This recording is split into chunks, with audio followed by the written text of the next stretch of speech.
Doctor समृद्धी कार्तिक कुलकर्णी यांची पहिली मंगळागौर पूजा उत्साहात संपन्न। श्रावण महिन्याचा पावन काळ आणि त्यात साजरी होणारी मंगलमयी मंगळागौर हे सौंदर्य आणि श्रद्धेचं मिलन उमरखेडमध्ये पाहायला मिळालं। डॉक्टर समृद्धी कार्तिक कुलकर्णी यांची पहिली मंगळागौर पूजा अत्यंत पारंपरिक आणि आनंददायी वातावरणात पार पडली आहे। या मंगल प्रसंगी समृद्धी यांच्या सासूबाई डॉक्टर वैदेही कुलकर्णी यांनी खास आयोजन केलं होतं। मंगळागौर हे पार्वती मातेस अर्पण केलेलं एक विशेष व्रत आहे। नवविवाहित स्त्रिया आपल्या सुखी आणि समृद्ध वैवाहिक जीवनासाठी श्रावण महिन्याच्या मंगळवार दिवशी हे व्रत श्रद्धेने पाळतात। याच परंपरेनुसार समृद्धी यांनी देखील आपली पहिली मंगळागौर विधिवत साजरी केली। पूजेसाठी घरात पारंपरिक रांगोळीने सजावट करण्यात आली होती।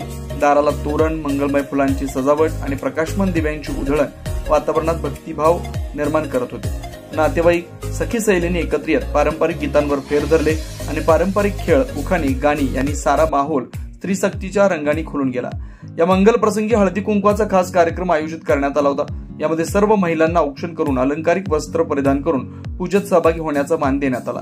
विविध लोकगीतांवर सादर करण्यात आलेले नृत्य, पारंपरिक खेळ व हास्य विनोदाचा आनंद घेत महिलांनी रात्रभर उत्सव साजरा केला। कार्यक्रमाच्या शेवटी येणाऱ्या पाहुण्यांसाठी रुचकर अल्पहाराची सोय करण्यात आली होती, ज्यात पारंपरिक चव आणि आत्मीयतेचा समावेश होता। संपूर्ण कार्यक्रमात श्रद्धा, आनंद आणि स्त्री सामर्थ्य यांचा सुंदर संगम पाहायला मिळाला। डॉक्टर समृद्धी यांची पहिली मंगळागौर ही केवळ पूजा अर्चा न राहता एक संस्मरणीय आणि भावनिक क्षण बनली।